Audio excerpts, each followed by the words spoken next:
अस्सलाम वालेकुम, welcome to देसी वोक। आज हम बना रहे हैं बहुत ही यमीएस एंड डिलीशियस बर्गर की रेसिपी आपके साथ शेयर करने वाले हैं। उम्मीद है कि ये बर्गर्स की रेसिपी आपको बहुत पसंद आएगी।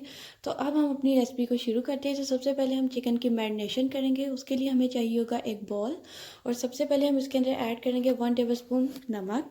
और इसके बाद मैंने इसके अंदर 1 टेबलस्पून कुटी लाल मिर्च पाउडर का ऐड किया था, हाफ टेबल स्पून मैंने काली मिर्च पाउडर का ऐड किया था, और इसके बाद मैंने इसके अंदर 1 टेबलस्पून लाल मिर्च पाउडर ऐड की थी, और हाफ टेबल स्पून मैंने इसके अंदर ऐड किया था टिक्का मसाला। ठीक है, ये ऑप्शनल है, अगर आप डालना चाहें तो डालें। और 1 टेबल स्पून मैंने सीख कबाब मसाला ऐड किया था, और कलर के लिए मैंने जस्ट हाफ टी स्पून इसके अंदर हल्दी पाउडर ऐड की थी। और ये मैंने फ्रेश गार्लिक लेके इसे चॉप कर लिया था, और ये 4 टेबल स्पून थे। ठीक है, और इसके बाद मैंने इसके अंदर ऐड किया था 3 टेबल स्पून सोया सॉस, और इसके बाद मैंने इसके अंदर ऐड किया था हाफ कप ऑफ मिल्क। ठीक है, और मिल्क ऐड करने से इसकी जो मैरिनेशन है बहुत ही अच्छी और बहुत ही बेस्ट होती है।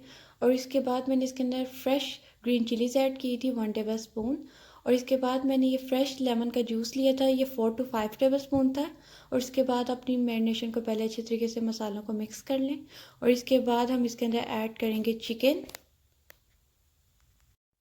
चिकन को मैंने ऐसे इस शेप में कट कर लिया था, मिनी स्टेक्स की तरह मैंने इसे कट कर लिया। तो बहुत भी ज़्यादा आपने छोटा नहीं करना, आप मिनी स्टेक्स जैसे होते हैं उस तरह इनको कट कर लें, क्योंकि अगर आप बहुत छोटा करेंगे और किसी शेप में कट करेंगे तो ये बिल्कुल ही छोटा छोटा हो जाएगा और मैश हो जाएगा बिल्कुल।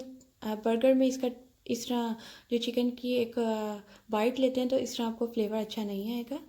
और इसके बाद आप इसे कवर करके अबाउट हाफ आवर रख दें। इसके बाद हम सॉस को रेडी कर लेते हैं।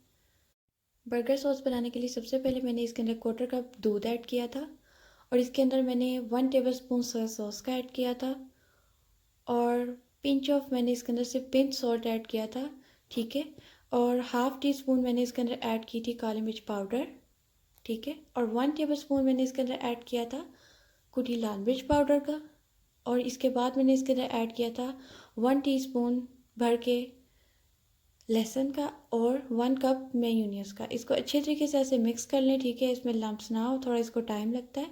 ठीक है, ऐसे आप इसको अच्छे तरीके से जब गाढ़ी हो जाए तो इसको मिक्स कर लें। इसके बाद चिकन हमारा मैरिनेशन हो गया था, तो अब हम इसको फ्राई करेंगे। ठीक है, तो सबसे पहले आप वॉक के अंदर हाफ कप ऑयल ऐड कर लें। ठीक है, अगर आप ज़्यादा ऑयल पसंद करते तो आप ज़्यादा भी डाल सकते हैं। ठीक है, मैंने हाफ कप ऑयल ऐड किया था, और इसके बाद हम इसके अंदर जो चिकन के पीसीज हैं वो ऐड करेंगे। और ऐसे आप सारे चिकन को आप इसके अंदर ऑयल के अंदर ऐड कर लें, और मेक श्योर आपने इसके बाद इसे मीडियम टू हाई फ्लेम पे कुक करना है, इसे लो फ्लेम पे कुक नहीं करना, क्योंकि ये 15 to 10 मिनट में ये चिकन रेडी हो जाती है। और जैसे ही हम इसे डालते हैं तो 5 मिनट के बाद इसका पानी रिलीज़ हो जाता है चिकन का। और आप देख सकते हैं कि चिकन ने अपना पानी रिलीज़ कर दिया था, और इसके बाद मैंने इसे 10 मिनट सिर्फ हाई फ्लेम पे कुक किया था।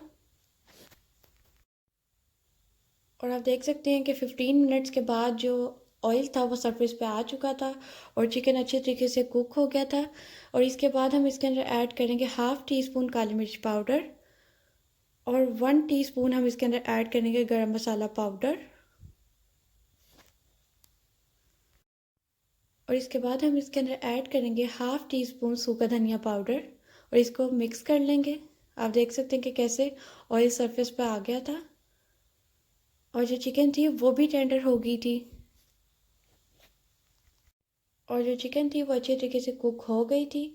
तो अब हम इसके बाद इसको जस्ट 3 to 4 मिनट्स, हम इसको अबाउट 5 मिनट इसको हाई फ्लेम पे ऐसे ही अच्छे तरीके से फ्राई कर लेंगे, ताकि जो इसका जो भी मसाला है वो बिल्कुल और ज़्यादा ड्राई हो जाए। आप देख सकते हैं कि चिकन बिल्कुल रेडी हो गई थी। तो अब हम इसकी बर्गर की प्रिपरेशन करते हैं।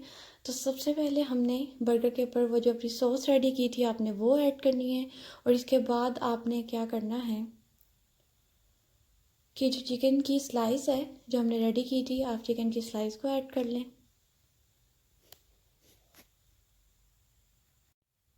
और चिकन के बाद हम इसके ऊपर लगाएंगे स्प्रिंग अनियन, और इसके बाद हम इसके ऊपर लगाएंगे टमाटोस।